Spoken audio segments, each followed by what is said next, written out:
Começa agora o programa Bem Viver, uma prosa sobre saúde, bem-estar, comida e agroecologia. Produção Rádio Brasil de Fato.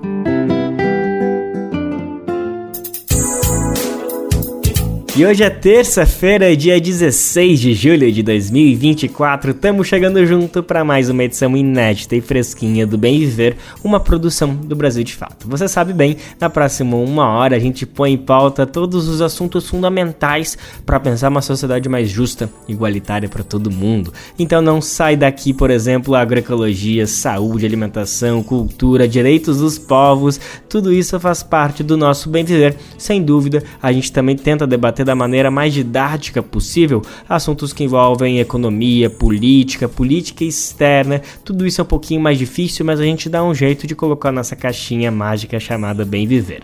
Meu nome é Lucas Weber, eu te acompanho nessa boa prosa que está começando agora. Se liga nos destaques do programa. Conversamos com o deputado estadual Marquito, de Santa Catarina, dono do Mandato Agroecológico. Vamos entender o que é isso e como funciona na prática. A relevância dos núcleos de estudos em agroecologia para o bem viver. Livro sobre as experiências mais bem-sucedidas do MST é lançado no Brasil. Precarização do trabalho rural impacta mais pessoas negras e mulheres. Especialista comenta sobre o atentado a Donald Trump nos Estados Unidos. Esses são alguns, mas são vários os destaques do Bem Viver. Bora lá que ele só está começando.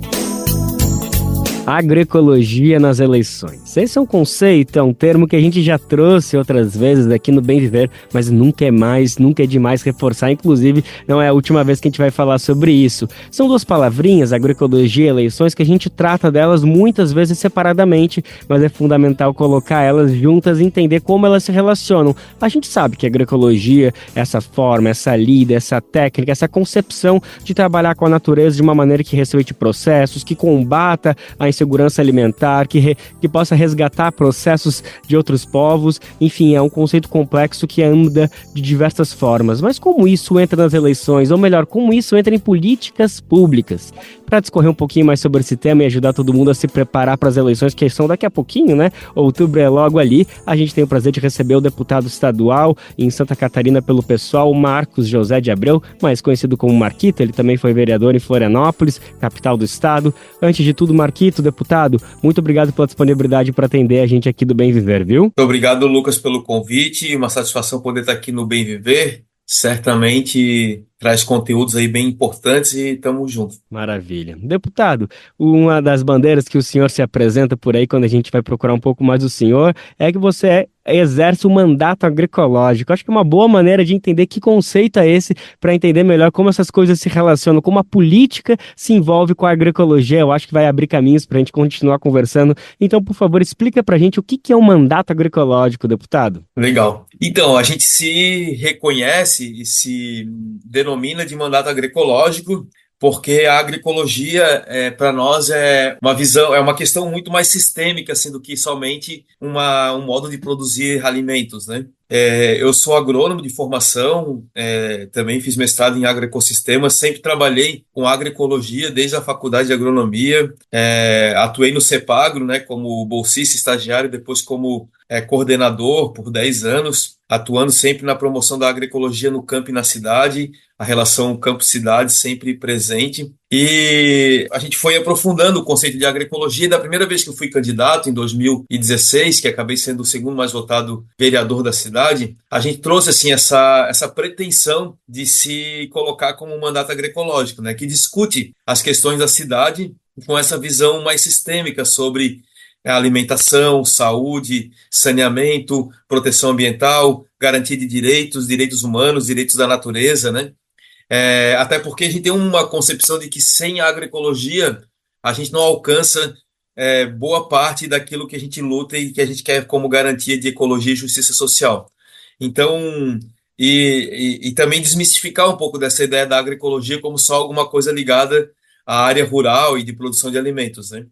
Então, diante disso e diante desse cenário, a gente se intitula como mandato agroecológico, né? E gabinete agroecológico. A gente tem um espaço muito interessante lá dentro do gabinete da Assembleia Legislativa, que é o espaço Ana Primavera, que tem banco de sementes, composteira, biblioteca comunitária, um espaço de trocas também, um espaço mais aberto, né?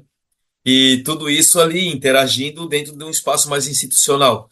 Mas também as políticas públicas, as iniciativas que a gente dialoga e que a gente conduz, também são totalmente alinhadas à questão da agroecologia. Então, o mandato agroecológico é esse mandato que tem essa visão sistêmica e que dá conta, né, dessas diversas questões, desde os direitos humanos até a questão aí das infraestruturas urbanas, né? Perfeito. Um conceito complexo, como a própria agroecologia mas acho que é fundamental a gente entender nossos problemas a partir de uma perspectiva mais ampla, a gente não olhar apenas para o problema e ponto, mas sim entender como que ele faz parte de todo um contexto urbano, de um contexto rural, enfim.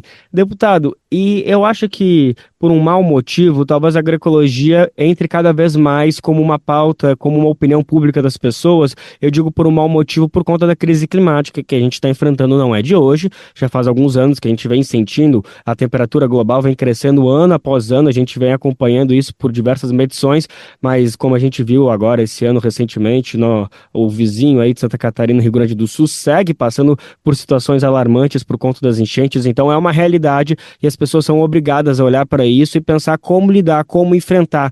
O senhor acredita que talvez a agroecologia ganhe um espaço, ganhe um impulsionamento como uma resposta frente a toda essa crise climática, deputado? Olha, a agroecologia sempre foi um instrumento para enfrentar crises, né?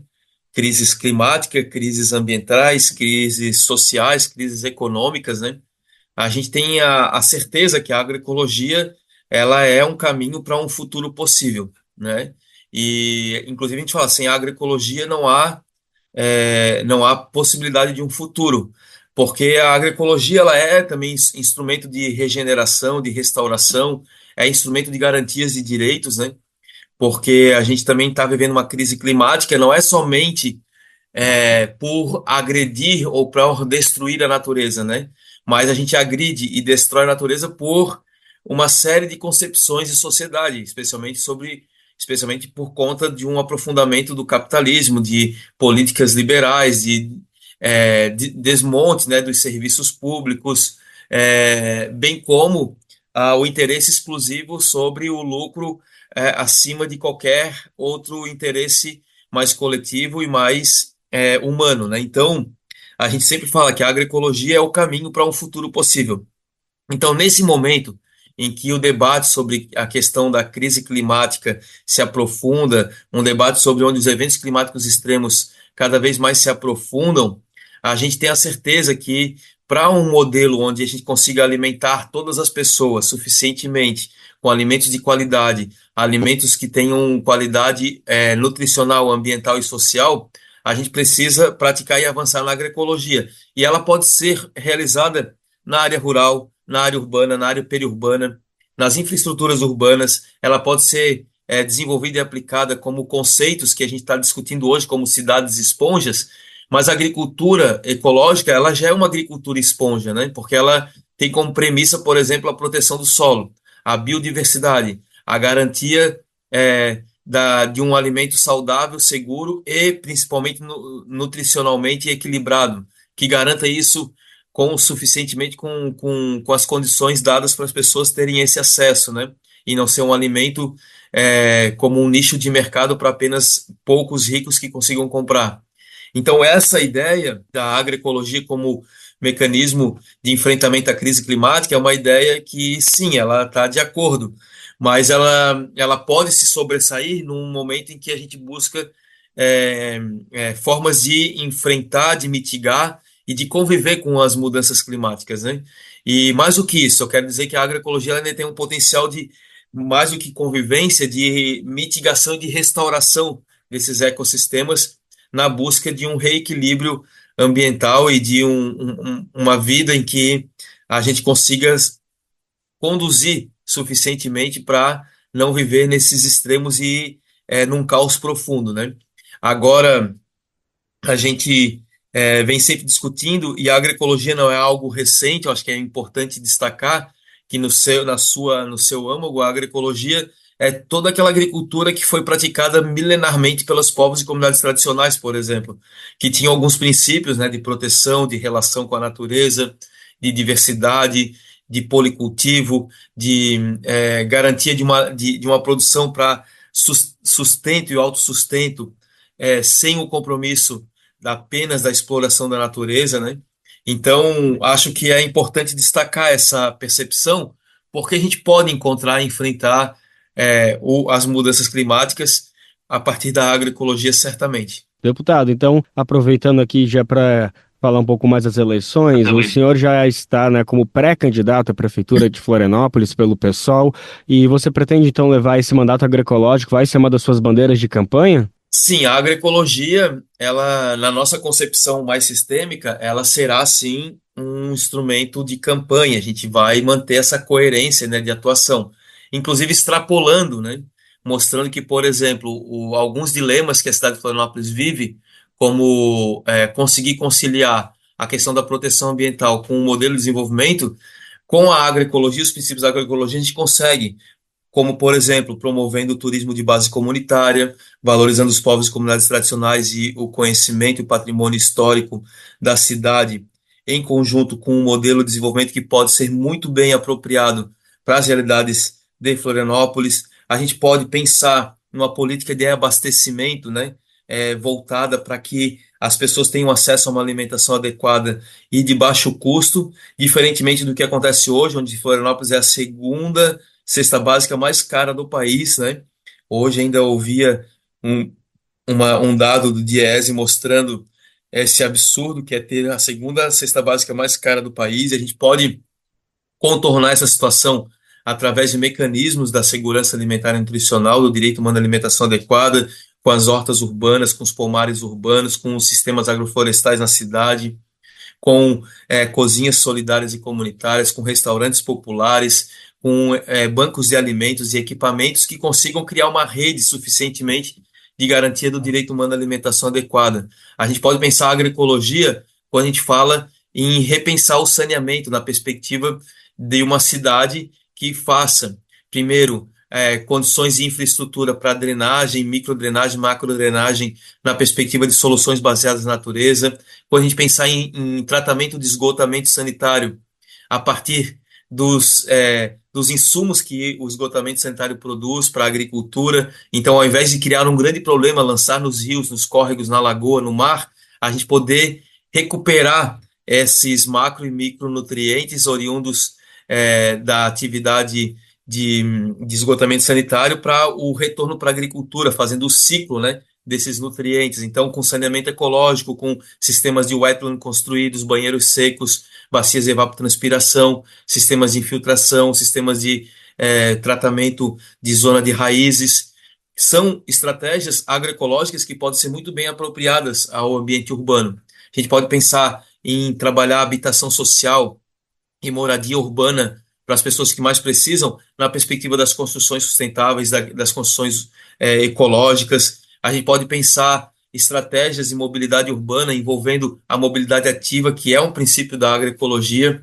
Então, a agroecologia me dá essas condições, sabe, de pensar uma cidade a partir de uma gestão mais descentralizada e uma gestão mais local e territorial, e com essas soluções, muitas delas baseadas na natureza e muitas delas também inspiradas nas técnicas agroecológicas, né? Maravilha. Deputado, acho que para exemplificar um pouquinho de tudo isso que você está trazendo, eu gostaria de trazer uma lei que você chegou a aprovar, a propor ainda como vereador de Florianópolis, que é essa lei dos direitos à natureza, que reconhece a natureza como um sujeito de direitos, inato pelo simplesmente direito de existir. Eu acho que é muito interessante, porque não é simplesmente uma lei de preservação ambiental, como temos um regramento ambiental muito farto, muito com uma sorte de elementos muito importantes. Não é apenas isso, não que isso seja pouco, mas é um avanço a mais, traz outros elementos. Se não me engano, existe até outras legislações municipais semelhantes, em Roraima, por exemplo, em Guajará-Mirim, que também reconheceu o Rio Laje como um sujeito de direitos, é algo que felizmente está começando a se propagar. Eu queria que o senhor explicasse melhor por que a gente precisa entender, então, essa natureza como sujeito de direitos e o que isso avança nesse regramento ambiental que a gente tem até agora, como simplesmente uma proteção, não que seja pouco, mas eu entendo que é um avanço a mais. Eu queria entender um pouquinho como que a gente precisa olhar para essa questão, deputado. Legal. A garantia do direito da natureza, ou a natureza como um sujeito de direitos, né, apenas pelo fato de existir, ela é uma concepção muito inspirada nos povos e comunidades tradicionais, né, nas populações ancestrais, que tinham uma concepção indissociável, né, do ser humano e da natureza, como uma concepção de uma unidade, né? Essa visão mais ocidental, mais cartesiana, capitalista, de ver a natureza como um recurso a ser explorado, né? E a partir daí criar mecanismos, hoje ela demonstra o caminho errado que nós entramos do ponto de vista do desenvolvimento da nossa civilização, né? E de uma civilização colonialista, uma civilização ocidental, uma civilização que só vê a perspectiva de acúmulo de riquezas e de lucro, né? Mas que a garantia do direito da natureza, ou a natureza como sujeito de direitos, ela também traz isso para um campo mais jurídico, mais legal, né? Atribuindo aos seres vivos, humanos e não humanos, a sua garantia de permanecer vivos. E qualquer violação que acontecer, ela precisa ser representada, essa natureza também, como um rio, um córrego, um lago, uma montanha, um ecossistema, né? Um ambiente natural. Ele, com essa legislação, que nós aprovamos uma emenda à lei orgânica do município, que é muito difícil de fazer, porque para apresentar uma emenda à lei orgânica, primeiro a gente precisa de assinaturas, de pelo menos metade do plenário. Depois, para tramitar e para aprovar em plenário, sempre precisa de uma votação baseada em 2/3 dos totais dos vereadores ou deputados para aprovação dessa emenda. E a gente conseguiu alcançar isso, mesmo sendo um vereador na ocasião de oposição, que sempre nunca deixou de se posicionar, mas também conseguiu imprimir uma agenda propositiva, né? E isso demonstra que a gente elevou a concepção do direito ambiental, do direito ecológico em Florianópolis para esse status acima, levando em consideração a indissociação do ser humano da natureza e garantindo aquela natureza como um ser vivo, que precisa permanecer vivo. Isso é uma mudança de paradigma, porque a gente tem mecanismos nas leis ambientais, nas medidas compensatórias, compensação, mediação entre explorar e proteger, né, ou preservar. E essa lei ela avança no sentido de que toda e qualquer agressão ou violação ela é, sim, instrumento a ser atribuído à garantia desse ser vivo permanecer vivo. Então isso é filosófico, obviamente, mas também é de concepção de sociedade. Se a gente se a gente consegue construir uma sociedade suficientemente com esse entendimento, eu tenho certeza absoluta que a humanidade, em menos de 150 anos, dá uma volta por cima de todos esses últimos 150 anos que nós estamos vivendo e que estamos levando a humanidade a um colapso, né?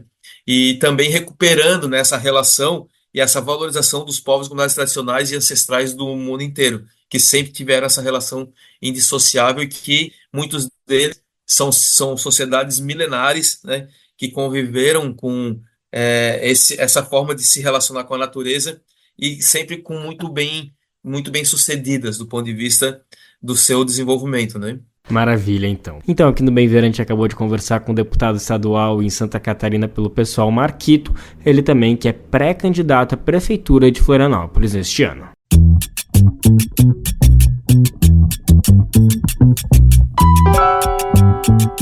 Oi, pessoal, eu sou Rosana Fernandes, da Coordenação Política Pedagógica da Escola Nacional Florestan Fernandes, e hoje eu tenho um convite especial para você. A Escola Nacional Florestan Fernandes precisa do seu apoio para continuar promovendo a formação política da classe trabalhadora.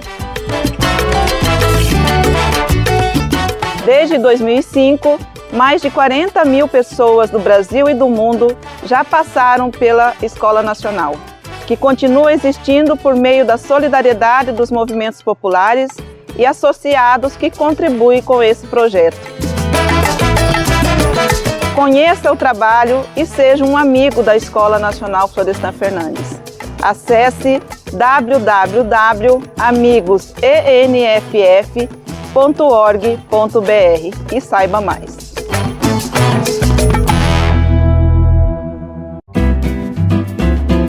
Programa Bem Viver, sua edição diária sobre saúde, bem-estar, comida e agroecologia.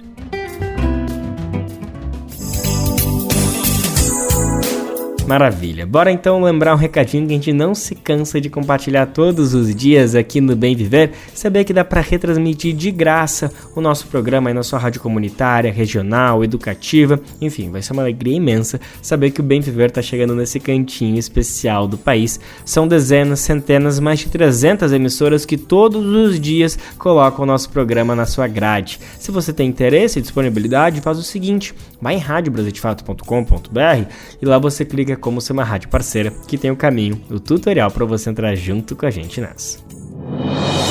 A ABJD é a Associação Brasileira de Juristas pela Democracia. Defende o Estado democrático de direito, a presunção de inocência, o devido processo legal e o acesso à justiça. A ABJD é a única organização do Brasil que reúne todas as categorias de juristas. Do estudante à juíza, da servidora do sistema de justiça ao defensor público. Juristas democráticos são essenciais para evitar retrocessos e avançar nos direitos e garantias. Faça parte da ABJD. Entre no site e associe-se a abjd.org.br.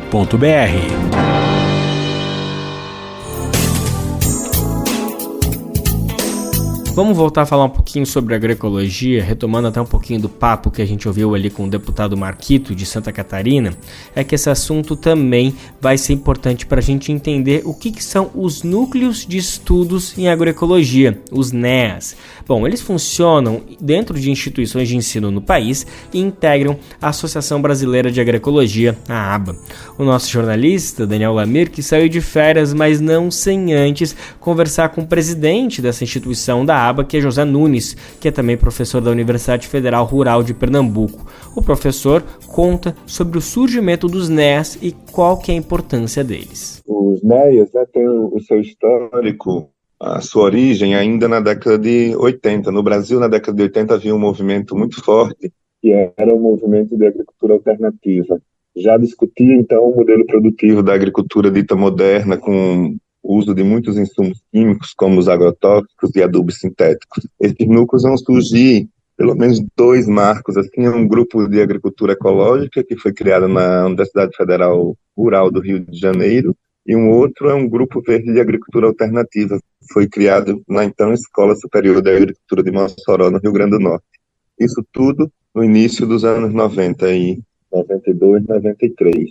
Então, esses grupos, que depois vão ser chamados de núcleos, fazem parte de todo esse movimento da construção da agricultura alternativa e da agroecologia no Brasil. Os NEAs, como eles são chamados especificamente, eles surgem daí e passam a ter um impulso maior nos anos 2000, principalmente a partir de 2010, quando surge, inclusive, o primeiro edital de apoio público aos núcleos de estudos em agroecologia. Eles estão espalhados nas diferentes regiões de instituições de ensino, majoritariamente em universidades, mas também em institutos federais e outros centros de pesquisa, como Embrapa ou empresa de assistência técnica. No caso de Pernambuco, por exemplo, um importante NEA se encontra no IPA, que é o Instituto de Pesquisa Agronômica do Estado de Pernambuco, e os NEAs têm o papel de construir esse conhecimento agroecológico a partir da interlocução com diferentes sujeitos sociais, agricultores, movimentos sociais, organizações da sociedade civil. A gente fala que é uma virada no jeito de construir conhecimento que envolve tanto a extensão, a gente fala de uma extensão dialógica, que ela busca ser continuada e territorializada na discussão direta dos problemas da realidade de cada território. Essa extensão vai refletir no ensino contextualizado também, porque os estudantes, as estudantes da informação que participam dos NEAs vão receber conhecimento, ou vão construir junto com pesquisadores e pesquisadoras um conhecimento que está contextualizado a partir das práticas de extensão, e uma pesquisa-ação, a gente fala colaborativa, porque a gente pensa que há diferentes conhecimentos, e esses conhecimentos são postos em práticas a partir dos processos de construção do conhecimento feitos nos NEAs. Então, tem sido muito importante para o conhecimento agroecológico no Brasil e, por isso, vem sendo incluído no eixo de conhecimento desde o primeiro Plano Nacional de Agroecologia e Produção Orgânica. Vale lembrar então que os núcleos de estudos em agroecologia estão no aguardo do novo edital que deve sair juntamente com o lançamento do 3º Plano Nacional de Agroecologia e Produção Orgânica, o Planapo, que deve acontecer hoje, dia 16. É uma das expectativas, é claro que a gente vai repercutir tudo isso direitinho amanhã aqui no Bem Viver. A socióloga Susana Bleil lança no Brasil o livro sobre uma das experiências mais bem-sucedidas do MST. O livro tem como título MST, a construção do comum. É fruto do trabalho do campo da socióloga entre os anos de 2000 e 2003 no assentamento Santa Maria, que fica no noroeste do Paraná. Quem vai contar mais detalhes pra gente sobre esse lançamento, sobre essa experiência, é o nosso repórter Douglas Matos. Começou como uma pesquisa acadêmica. Quando era doutoranda pela Escola de Estudos Avançados em Ciências Sociais da Universidade do Havre, a socióloga Susana Bleil fez um longo trabalho de campo entre os anos 2000 e 2003 no assentamento Santa Maria, com sócios da Cooperativa de Produção Agropecuária Vitória, a Copave, em Paranacite, no noroeste do Paraná. O assentamento tinha sido fundado menos de uma década antes, em 1993. O trabalho usou ferramentas como análise histórica, entrevistas abertas, histórias de vida e a observação participante. Virou um livro em francês lançado em 2012 e agora ganha uma versão em português, editada pela Contracorrente com o título MST, a construção do comum. 2 eventos de lançamento ocorreram nesta semana, na última segunda-feira, dia 15, em Santos, e em São Paulo, na Livraria da Vila. A obra também pode ser adquirida direto no site da Contracorrente. O livro se insere no estudo da luta pelo reconhecimento, um objeto de pesquisa em ciências sociais. Além de registrar a história de uma das mais bem-sucedidas experiências do MST, Susana Bleil se ampara na sociologia para analisar a complexidade e os desafios de convivência, produção e resistência na luta pela reforma agrária no Brasil. Com um trabalho etnográfico, a autora revela em detalhes o funcionamento da cooperativa, as decisões políticas e as dificuldades da construção coletiva. De São Paulo, da Rádio Brasil de Fato, locução Douglas Matos. O livro já havia sido lançado na França, olha que chique, e agora recebe sua versão em português, tendo 2 eventos de lançamento no Brasil, nas cidades de Santos e São Paulo. Na cidade de Santos, o lançamento aconteceu já no dia 15, e já aqui em São Paulo, o lançamento vai acontecer dia 17, amanhã, né, às 6 horas da noite, na Livraria da Vila, que fica na Vila Madalena. Você adora ler, ama livros e gostaria de entender melhor o nosso país? Imagine receber todo mês um kit com um livro e um dossiê que te ajuda a entender a nossa sociedade hoje, por um preço baixinho e com frete grátis para todo o Brasil. Este é o Clube do Livro da Expressão Popular. Para saber mais, acesse o site expressãopopular.com.br e escolha seu plano. Assine agora! Expressão Popular. 20 anos na Batalha das Ideias.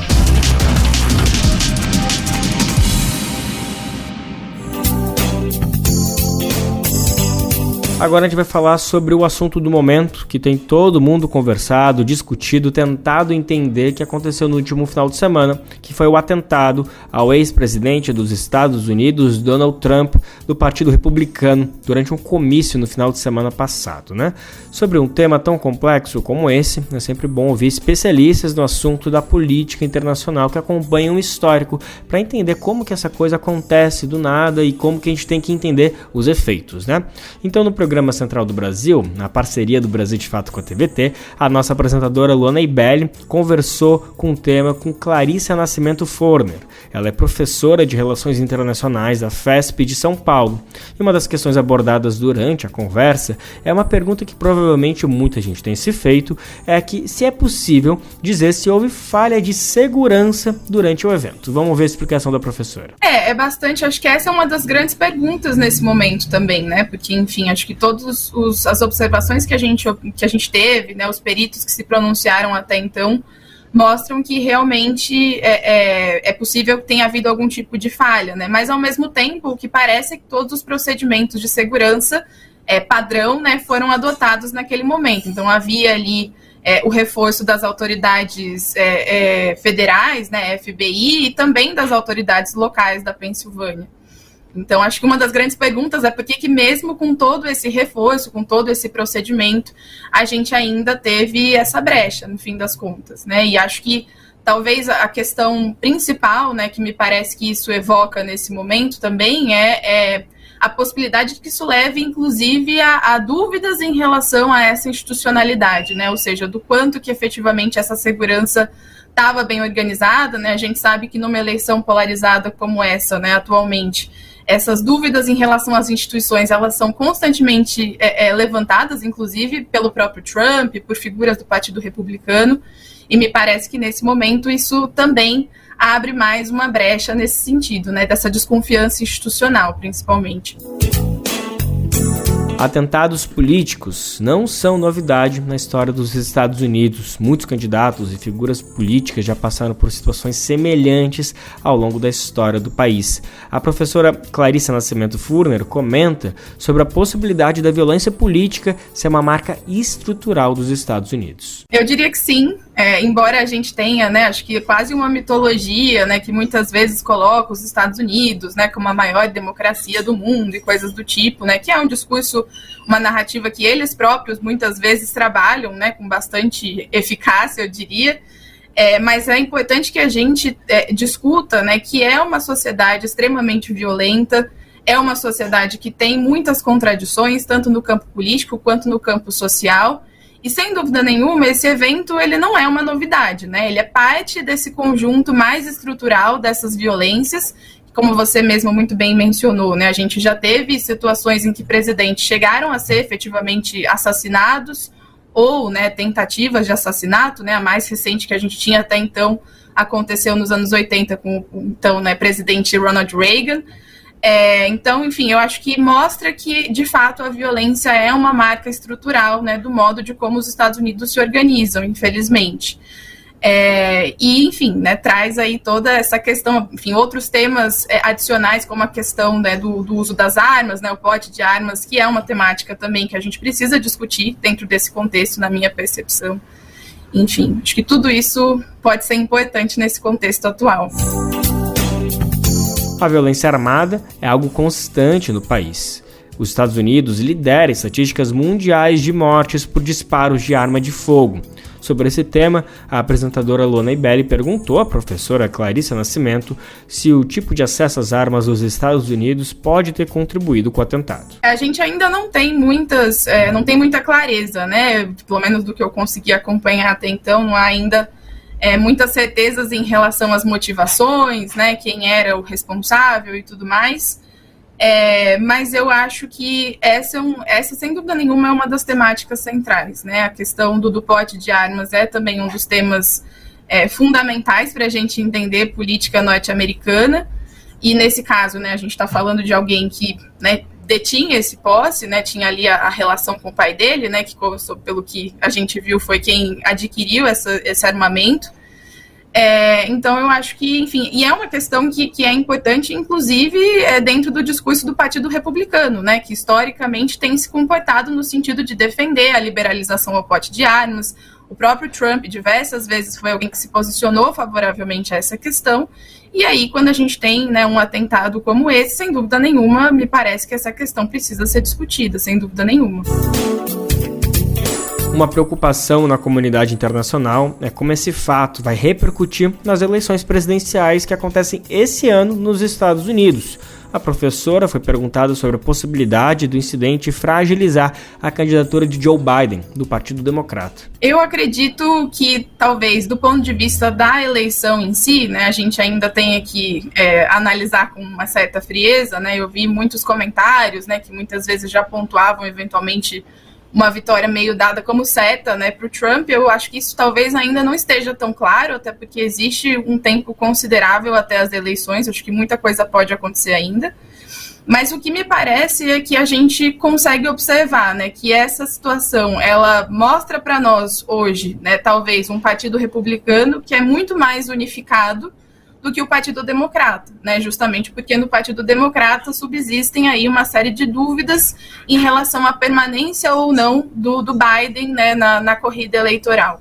E eu acho que esse acontecimento, né, mais do que qualquer coisa, ele funciona, né, como um ativo importante para unificar o Partido Republicano em torno da figura do Trump, né? A gente sabe que ele, muito provavelmente, né, ele já era, né, o candidato escolhido, enfim, há mais tempo, não foi por conta disso que isso reforça a candidatura dele, mas sem dúvida nenhuma, olhando os pronunciamentos, né, das outras pessoas relacionadas ao partido, isso mostra pra gente que isso cria essa imagem de unidade dentro do Partido Republicano e reforça a perspectiva, talvez, de um Partido Democrata mais fragmentado. Ainda tem muita coisa para acontecer, né, no cenário internacional para entender o que foi esse acontecimento e o que ele pode surgir de consequências. É claro que o Bem Viver, à medida do possível, vai trazer esse debate da maneira mais plural possível para a gente entender o que está acontecendo nos Estados Unidos e se, de alguma maneira, pode repercutir aqui no Brasil também. Brasil de Fato, uma visão popular do Brasil e do mundo.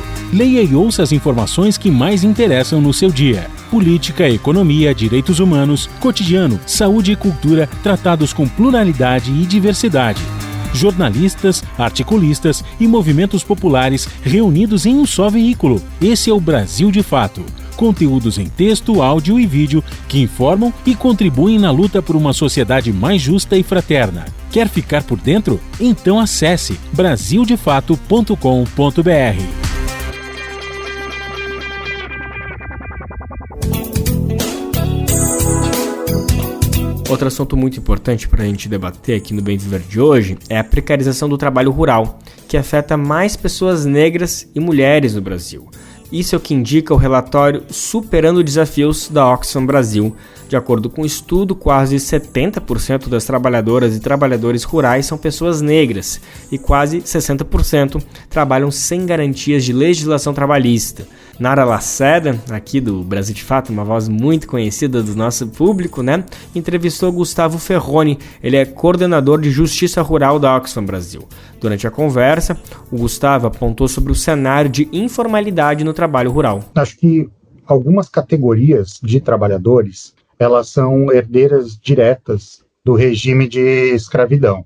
E essas categorias, por exemplo, os trabalhadores empregados rurais, né, os trabalhadores assalariados rurais que estão nas fazendas, as trabalhadoras domésticas, elas enfrentam desafios históricos de informalidade, né, de condições precárias de trabalho, e desafios que ao longo aí de mais de um século do fim da escravidão que não foram superados. Né. Particularmente no caso dos trabalhadores empregados rurais, a informalidade é muito alta, muito alta. E a gente está falando dos empregadores que são o agronegócio, né, compõem o agronegócio, que dizem que é o setor que mais contribui para o PIB, né, que puxa o crescimento econômico, etc. Mas que crescimento econômico é esse se esses trabalhadores estão informais, se esses trabalhadores recebem salários muito baixos e enfrentam condições muito ruins de trabalho? Né? Então a gente vê essa condição histórica e atual do trabalho no campo como uma máquina de alimentar as desigualdades brasileiras. O fato de que os postos de trabalho mais precarizados serem ocupados por pessoas majoritariamente negras, tanto no campo quanto na cidade, também foi assunto durante a entrevista com o coordenador de Justiça Rural da Oxfam Brasil.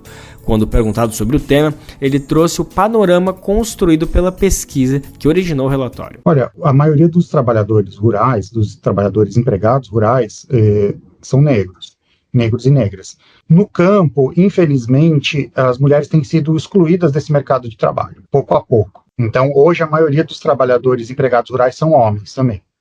Isso está ligado a uma visão equivocada de que o trabalho seria muito físico, né, ou de que também os empregadores não querem construir uma infraestrutura adequada para ter trabalhadoras mulheres, mas diversos motivos têm levado à diminuição, né, e onde a gente enxerga mais mulheres como trabalhadoras empregadas rurais são nas culturas agrícolas, por exemplo, na uva, frutas em geral, no café, que demandam um cuidado maior. Né? Então você vê um reforço dessas falsas construções das diferenças de gênero.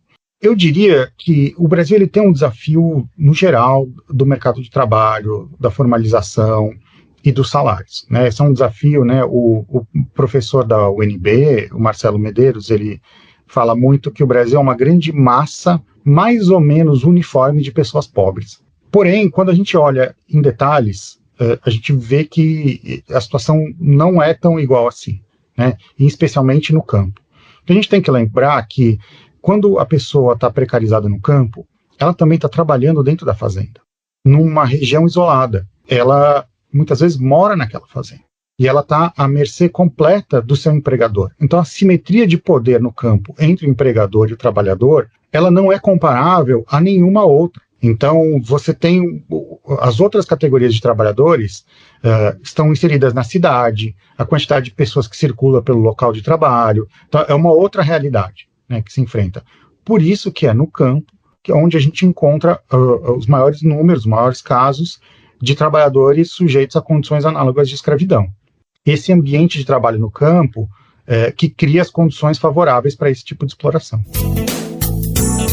A cultura da servidão nas relações de trabalho no Brasil foi um outro tema abordado pela jornalista durante a entrevista. E no campo, como o entrevistado Gustavo Ferroni apontou, isso se aprofunda ainda mais. Nelson Werneck Sodré fala que no Brasil colônia, em especial, mas no Brasil Império também, cada senhor de terras, senhor de escravos, ele era um pequeno rei, né? E estabelecia suas próprias regras, né? Ali no seu latifúndio. Então esse é um legado que você não se desvencilha facilmente. Então quando você tem a abolição, mas até no pré-abolição, você já começa a criar várias formas de flexibilização do regime escravocrata, mas que não era uma flexibilização real, era uma flexibilização para manter o trabalhador subjugado. Então você tinha às vezes trabalhador livre trabalhando ao lado do trabalhador escravizado. Você tinha dias de descanso em que o trabalhador escravizado podia fazer sua produção e vender, mas ele continuava escravizado. Então você começa a ter a passagem do trabalho escravizado por livre, ela não é uma ruptura, ela é toda misturada. E o lugar onde ela é mais misturada talvez seja o campo, no campo e no trabalho doméstico. Então você se confunde muito. Não é que se terminou a escravidão e se começou o trabalho livre. Um está misturado, um está na origem do outro. E esse é um dos grandes problemas que a gente enfrenta. E no campo isso é muito proeminente. E aí, quando a gente pensa na história, quando você cria a CLT, quando Getúlio cria a CLT, por pressão dos senhores do campo, que era um poder político muito forte no Brasil, os trabalhadores ficam de fora. Eles não têm seus direitos reconhecidos como os trabalhadores, né? Isso foi um processo paulatino, pouco a pouco, de muita luta, né? E que só foi o trabalhador do campo, pelo menos no papel, ser equiparado com o trabalhador urbano na Constituição de 88. Então, acho que esse legado não é facilmente superável, né? Infelizmente, vemos que o padrão de desigualdade que foi construído a partir da invasão portuguesa ao território e com os processos de escravidão também, persiste em consequências terríveis para a sociedade brasileira até os dias atuais. A categoria de trabalhadores e trabalhadoras do campo só foi inserida na legislação trabalhista em 1988, gente. Faz pouquíssimo tempo que isso aconteceu. Durante a entrevista, a jornalista Nara Lacerda lembra também que a categoria das trabalhadoras e trabalhadores domésticos só acessou a possibilidade de ter direitos trabalhistas formais em 2013, mais recente ainda, a gente está falando de 10, 11 anos. Ou seja, culturalmente, o Brasil colocou um papel de servidão para essas categorias, e é algo que está sendo percebido e corrigido muito tardiamente, com consequências que não dão conta de tudo que já passou na gente. O estudo da Oxfam Brasil chegou também à conclusão sobre baixos salários e condições desiguais de salários no contexto do campo. Olha, claro, a gente tem que lembrar que o trabalho rural ele é afetado pelas safras, né? Então você gera muito emprego durante a colheita e após a colheita o número de empregos criados diminui. Então você tem um fluxo de emprego temporário no campo muito grande e a gente vê as pessoas migrando atrás desses postos de trabalho ou muitas vezes na mesma região. E aí são trabalhadores, e no Brasil rural você não tem tantas oportunidades. Então que ficam sujeitos a serem contratados todo ano novamente, muitas vezes pelos mesmos empregadores. Isso também amplia essa relação de dependência e diminui a capacidade desses trabalhadores de negociarem sua força de trabalho. Aí você pega, antes da reforma trabalhista já era difícil, depois da reforma trabalhista, os sindicatos rurais, sindicatos de trabalhadores assalariados rurais, estão enfrentando enormes desafios, né? E muitos empregadores se recusam a negociar. Então você tem uma baixa cobertura de negociação coletiva, né?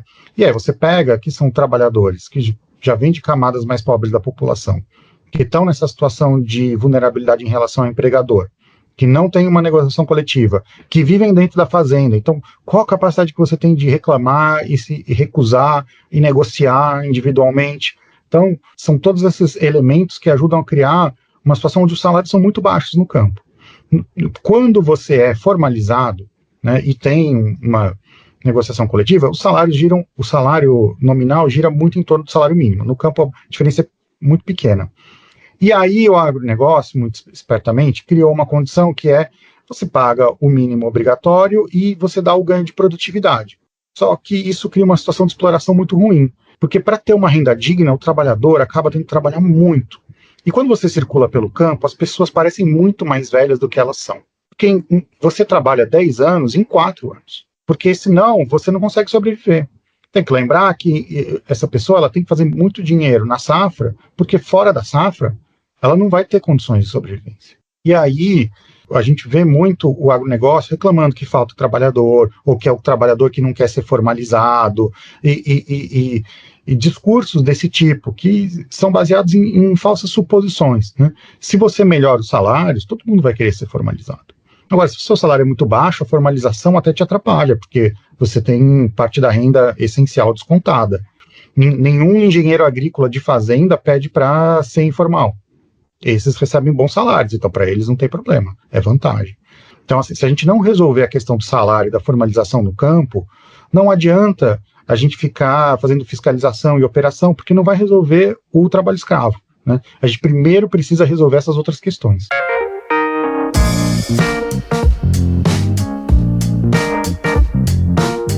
Oi, pessoal, eu sou Rosana Fernandes, da Coordenação Política Pedagógica da Escola Nacional Florestan Fernandes. E hoje eu tenho um convite especial para você. A Escola Nacional Florestan Fernandes precisa do seu apoio para continuar promovendo a formação política da classe trabalhadora.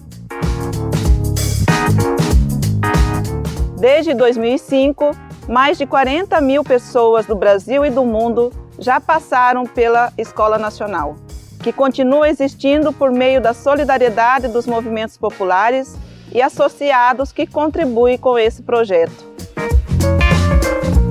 Conheça o trabalho e seja um amigo da Escola Nacional Florestan Fernandes. Acesse www.amigosenff.org.br e saiba mais.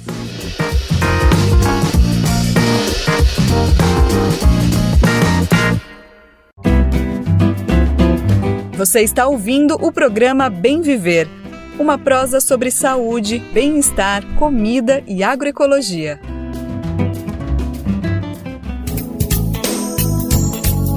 Bom, e aqui a gente aproveita para lembrar que o nosso encontro aqui é de segunda a sexta-feira, sempre a partir das 11 horas da manhã. Você escuta o nosso programa pela radiobrasildefato.com.br para o mundo inteiro. E um pouquinho depois, a gente chega junto pela RBA, a nossa parceira Rádio Brasil Atual 98,9 FM aqui em São Paulo, sempre a partir da 1 hora da tarde. Lembrando que o nosso programa fica disponível no nosso site e você também pode ouvir na sua plataforma preferida de podcast. Um dos mais antigos quilombos do Brasil se encontra no Rio de Janeiro, o Quilombo do Camorim. Ele é um símbolo de agroecologia urbana. O quilombo possui também importantes sítios arqueológicos reconhecidos pelo IPHAN. Além de outras atividades, a comunidade quilombola realiza reflorestamento na Mata Atlântica, cumprindo um papel fundamental para o país. E é essa experiência do Quilombo de Camorim que a gente vai conhecer agora no Momento Agroecológico com Jéssica Rodrigues.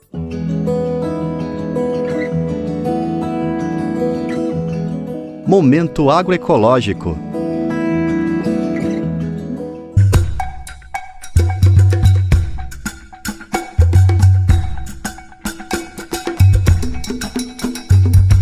Bem no meio da capital fluminense, entre condomínios de prédios, no fim de uma estrada de terra, se encontra um pedaço da história de luta do povo negro, um dos mais antigos quilombos do Rio de Janeiro, o Quilombo do Camorim. Localizado entre o bairro de Jacarepaguá e a Barra da Tijuca, na zona oeste da cidade, e parte do Parque Estadual da Pedra Branca, o local possui importantes sítios arqueológicos reconhecidos pelo Instituto do Patrimônio Histórico e Artístico Nacional, o IPHAN, e é um símbolo da agroecologia rural urbana.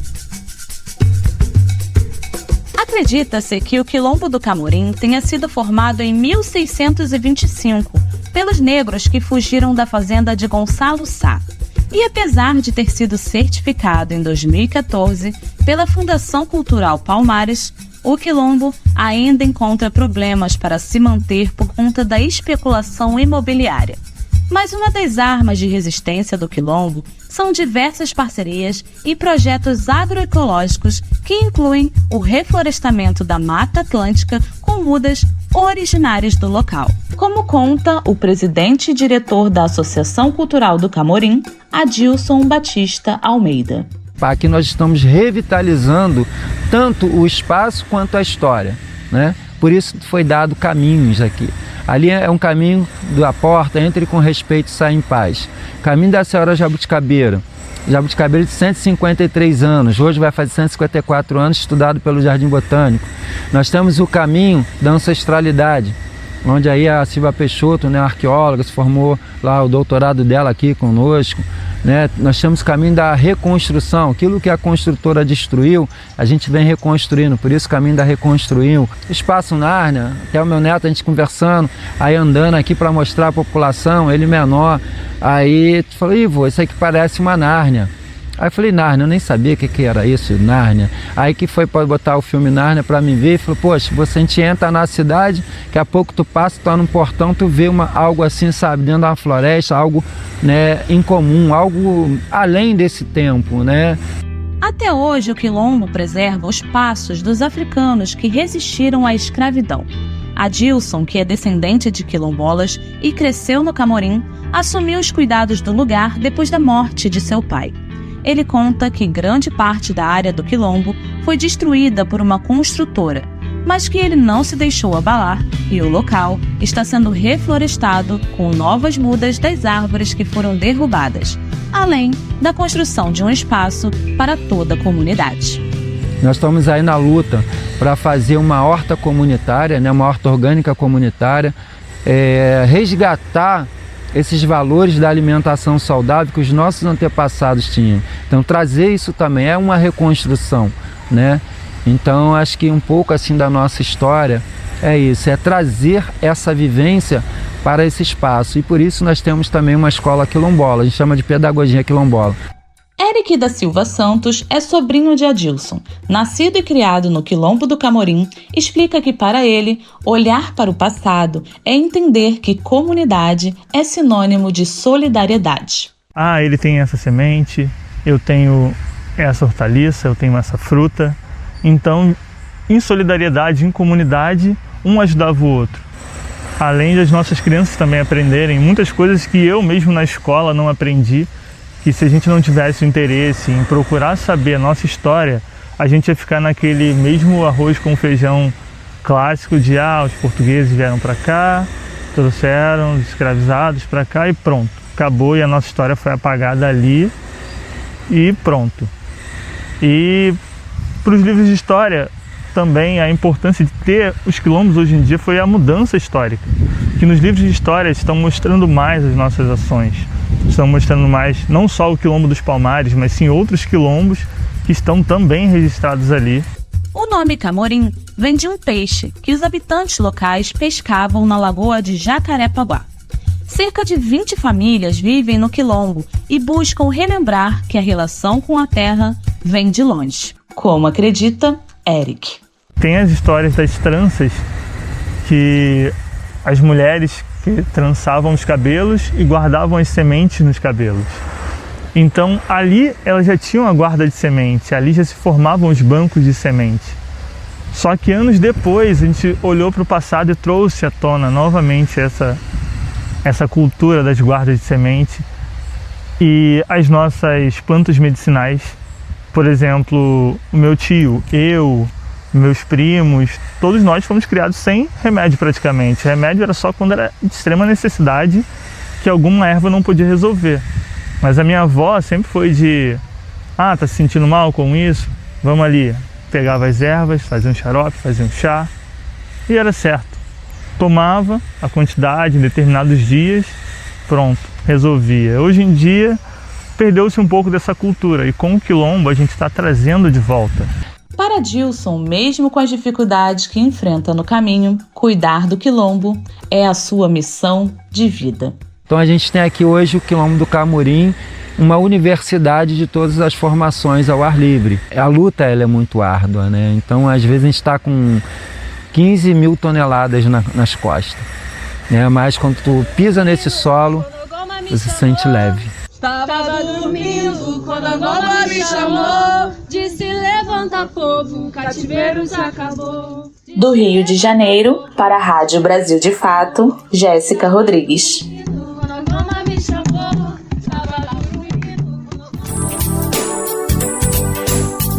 Sabe que tem comida que nos abraça, né? Quem não lembra daquela boa comida caseira dos nossos avós, das nossas mães, enfim, de alguma pessoa muito próxima que tem uma relação afetiva? É essa a comida de verdade, que faz a construção de uma cozinha afetiva. E a gente quer compartilhar aqui no Bem Viver com vocês um pouco desse afeto em forma de alimento. A cozinheira Sayonara Salum vai nos ensinar pra gente uma receita que junta sabor, praticidade e, é claro, a alimentação saudável. Então já pega o papel e a caneta, o celular, o que for, para poder anotar, para compartilhar, para entender como faz um bolo de banana com aveia, sem açúcar e sem glúten. Conta pra gente, Sayonara. Comida de verdade. Ouvintes do Bem Viver, aqui é a Sayonara e hoje escolhi para compartilhar com vocês uma receita doce. É o bolo de banana sem açúcar e sem glúten. Ué, como assim? É assim mesmo. É o doce na medida certa pelos próprios ingredientes, sem usar o açúcar comum, que não faz bem algum, né? Então, vamos lá. Primeiros ingredientes. Você vai precisar 4 bananas caturra bem madura, meia xícara de uva passa preta, 3 ovos, 1/3 de xícara de óleo, 1 xícara de farinha de arroz, 1/3 de xícara de aveia em flocos, 2 colheres de sopa de fermento químico, 1 colher de chá de canela em pó e meia xícara de nozes e amêndoas grosseiramente quebradas. Importante. No caso de você optar por uma preparação sem glúten mesmo, observe, a especificação na embalagem, ok? Bem, então vamos agora ao passo a passo do modo de fazer. Primeiro, unte e enfarinhe uma forma de mais ou menos 25 centímetros de diâmetro e pré-aqueça o forno em 180 graus. Enquanto isso, bata no liquidificador as bananas, passas, ovos e óleo, até incorporar bem.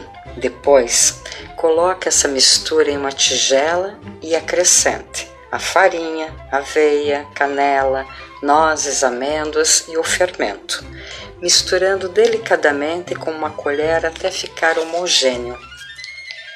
Então, coloque a massa na forma e asse por 20 minutos em forno de 180 graus. Mas, como cada forno tem a sua temperatura, é importante ficar atento, certo? Depois, retire do forno e deixe esfriar para desenformar. E enquanto isso, prepare um chá ou café para saborear junto com o bolo. É um par perfeito. E bom desfrute. Até semana que vem com mais uma receita das minhas memórias afetivas e saborosas. Tchau, até lá.